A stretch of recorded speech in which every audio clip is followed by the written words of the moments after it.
can tell us is about 2,000 people were taken by ferry across the river in Lower Manhattan to Liberty State Park in New Jersey for treatment. These were the walking wounded, so to speak. Another 600 people were taken to area hospitals. All of the hospitals have been put on mobilization. They're giving out phone numbers for people who want to volunteer as nurses or doctors to relieve the people who are treating the wounded right now. There's been a huge push for blood donations and an enormous response from the city. And the city is also gearing up tomorrow. The schools are going to be closed.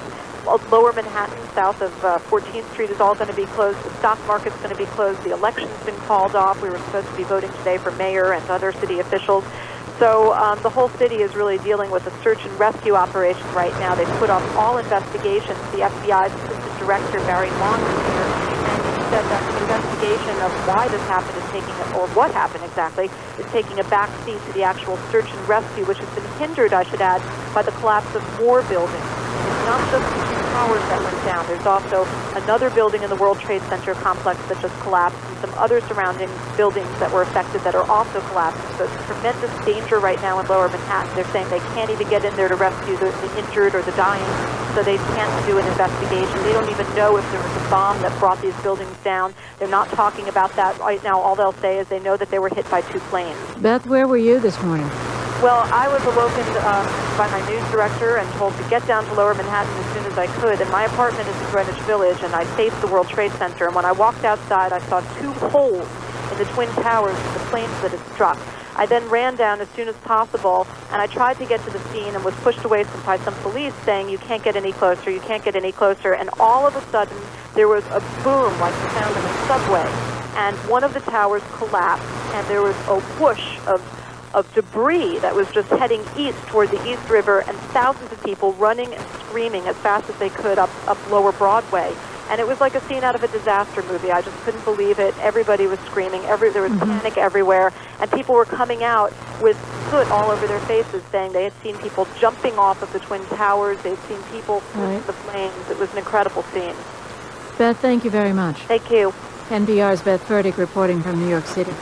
NPR's John McChesney is at the scene of the other attack today, the Pentagon, across the Potomac River from Washington, D.C., District of Columbia.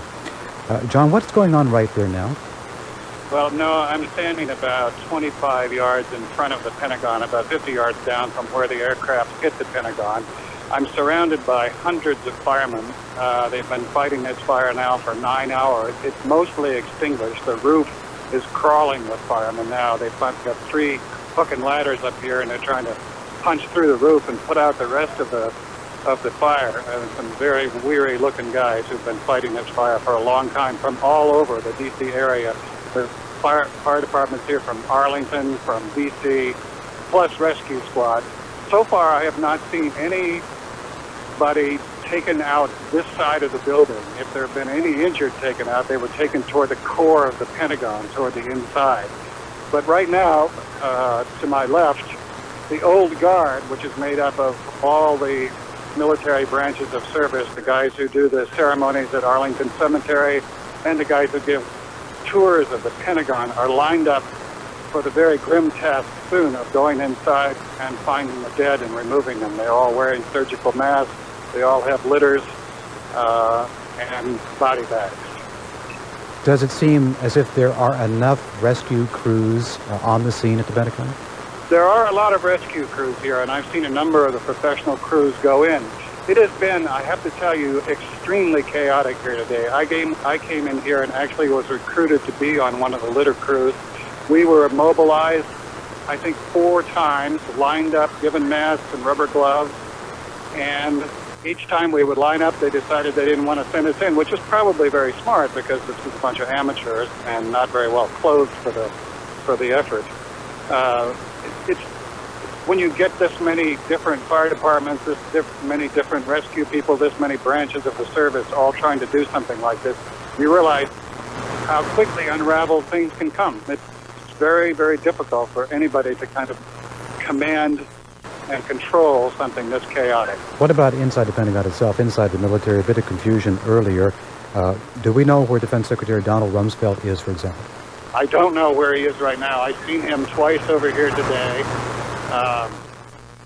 but I haven't seen him recently. The Joint Chiefs the chairman of the Joint Chiefs was over here a little earlier as well. Basically, I think this is just, the hard work of getting this fire extinguished and getting people in there to find the dead and hopefully anybody who may still be surviving. I would think by now the fire people probably would have been able to find any living survivors. Thank you, John. Thank you, Noah. NPR's John McChesney talking with us from the Pentagon.